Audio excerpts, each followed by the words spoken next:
Hi, guys, and welcome back. Today, I wanted to talk to you a little bit about triggers. A trigger is anything that sets you off emotionally and activates memories of your trauma. And I wanted to read a quote here. I don't know who said it, but I really like it. It says, "Emotional triggers are always an opportunity to see what we're not looking at."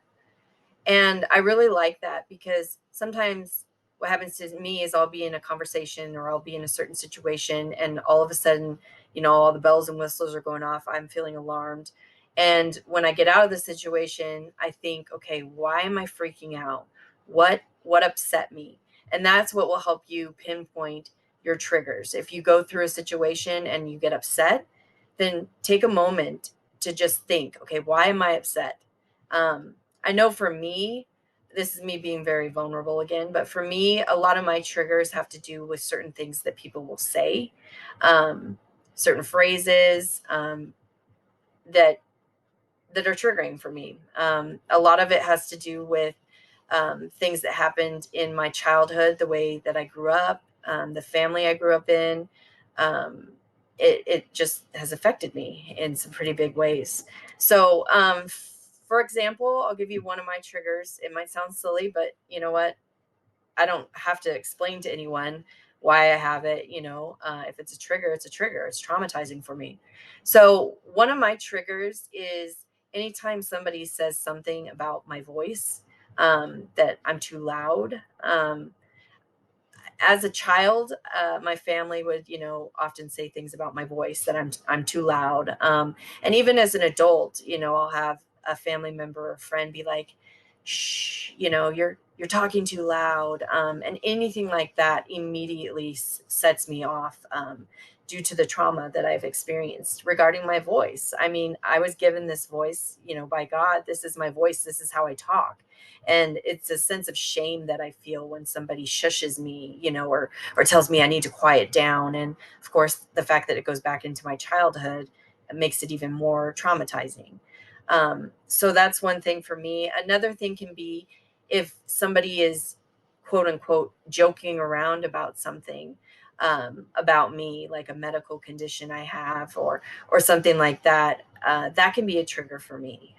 Teasing was a big thing in my life, as a child. I was teased a lot, and that's just I become very reactive to that, especially around my family.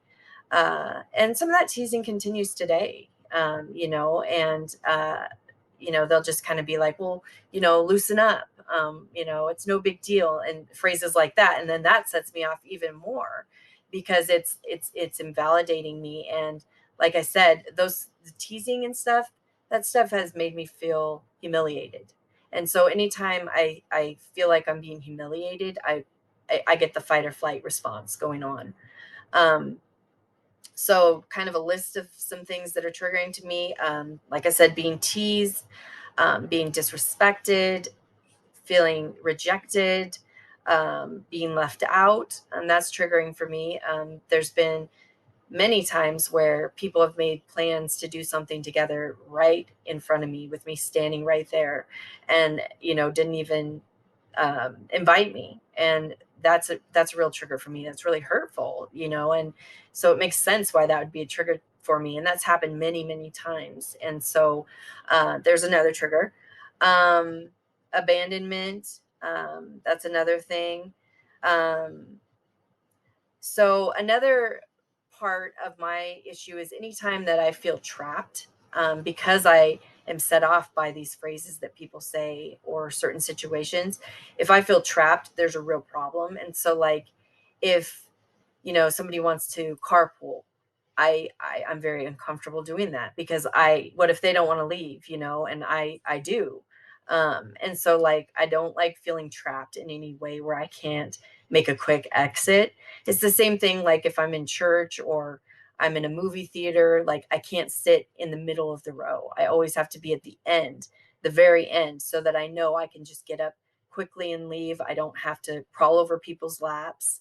Um, it's just, like I said, a sense of being trapped. And I have to give myself permission to leave. If I need to leave, then I need to just get up and leave. And I don't owe anyone an explanation. And that's something that my psychologist talked to me about is, when you are doing things to protect yourself, mentally, to protect your mental health and stuff, you don't have to explain that to anyone. And it doesn't have to make sense to anyone either. They might just be like, well, I don't know why that upsets you, you know, and you don't even have to tell them why it upsets you.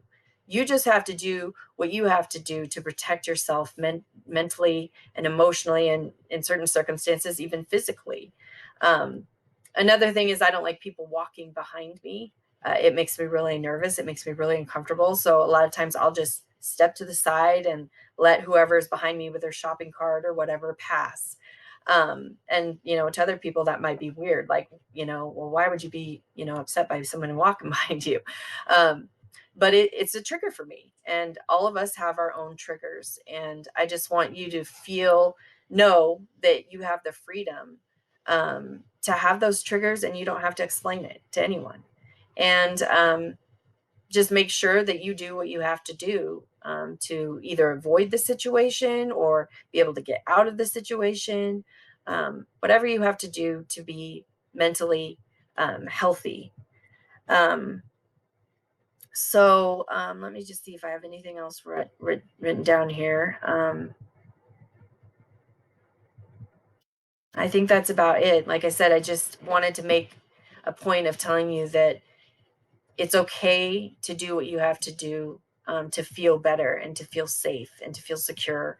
And like I said, another thing is, don't even give people an answer about why something upsets you or why it's traumatizing to you. You don't owe them an explanation. You just need to do what you need to do to feel safe and to preserve your mental health. So take care, beautiful people, and I will talk to you next time.